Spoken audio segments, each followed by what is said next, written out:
Hey, what's going on YouTube? Adam C here. You see I still got the beard and the long hair, meaning quarantine for my work is still not over, so I don't have any motivation to shave or get a haircut, anything like that. Anyway, a tank that I have not shown you in quite a long time.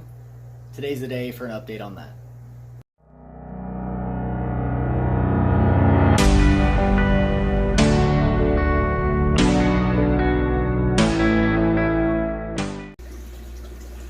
Here is the quote-unquote mystery tank.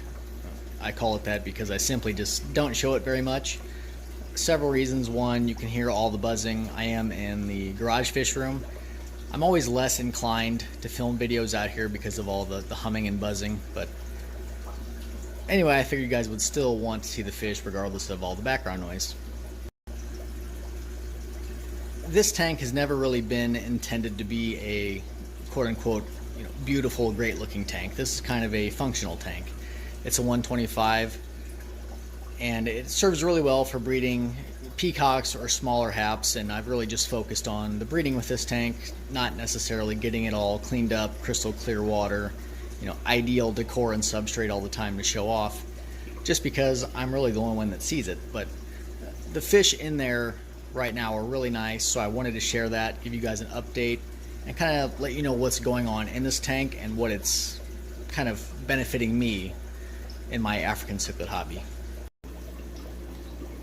We will move in closer on these fish in just a second so you guys can get sort of a close-up on here. I wanted to give you an overview on the tank since I haven't shown it in quite a bit. It's your basic 125 gallon. I've got a couple sponges in there just to keep them seated for any other tank I may want to use them for. A couple small fluval hang-on backs, and then two suns. You'll see I've got a rock pile on either end of the tank. That's simply for the breeding plecos that I have. It just gives them a place to chill out, do their thing, and they really seem to like it in those rock piles. They don't come out a whole heck of a lot other than that. The plants are all from EliteCichlids.com. If you guys see anything you like on their site, custom made, you can use promo code AdamC, all lowercase, get yourself 10% off those plants. Anyway, I've got them sort of constructed in a horseshoe pattern. It's not because I think that's a great look, it's because the male Albino Flevescent is pretty much an a-hole most of the time. So by creating a small U with the plants, similar to a horseshoe, it pretty much guarantees that any fish that it's bullying can find a spot in this tank to at least temporarily hide from that male and not be picked on 24/7. So it just gives the bullied, not the bully, gives the bullies a chance to get away from the bully, catch their breath, and not just be worked over nonstop.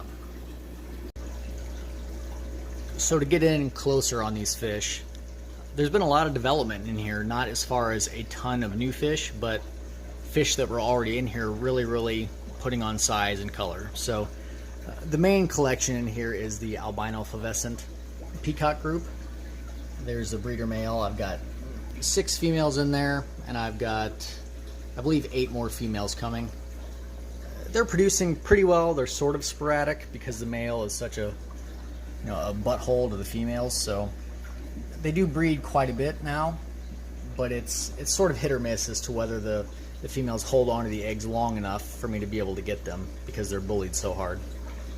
You will also see I've got several of my Lepturus trout, my Bucochromis lepturus green and Malawi trout hybrids in here. There's probably the largest male that I've got in this tank. I've also got one in my 300. I wish it would get out of the reflection. There's a few more of those in here.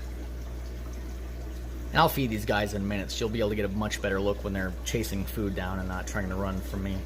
But you can see with those hybrids, it looks like they're having a trout head, a Lepturus green body, and some orange on the tail fin, which what I think that's going to do is make, one, a really cool looking fish. Two, these fish are going to be massive. I wouldn't be surprised if these hybrids end up being the largest African cichlid I've ever kept. Granted, they're hybrid, but they are growing faster than any fish I've ever kept. They got color faster than any other predator I've ever kept. And I just think they're going to be absolute monsters. I think they're going to look like bright green trout would necessarily look. So picture a trout in your mind, a Malawi trout, not a rainbow trout, and imagine if it had a blue head and a green body. I think that's what we're dealing with. The other group of fish in here that I've been growing out and I've become quite excited about lately is I have 5 Taniolethrinops proorbitalis. I've got 1 male and 4 females, or 2 male and 3 female, but I think I've got 1 male and 4 females. There's what I believe to be a female, female. Over there you can see a couple more, and here is the no doubt dominant male. Starting to get some really nice color, especially considering these fish normally don't color up before 7 or 8 inches for the most part. This guy is 5 inch at best. So not only is he going to be magnificent when it comes to his coloration, I think he's going to be a really big fish. They do get over a foot long, and not like, you know, the internet just says they get a foot long. These get to the point where if you took a male out of the tank that was fully matured and put it on a ruler, it would be over a foot long. I don't know what I'm going to do with that group long term. I might just sell it here in the near future, or I may decide to try to squeeze it into the 300. I'm just truly not sure on that. But either way, if you like really large haps and you don't like some of the aggression of the larger haps, this is probably the fish for you, because these get as big as any other hap you'll find, and they're really chilled out like a common Lethrinops might be.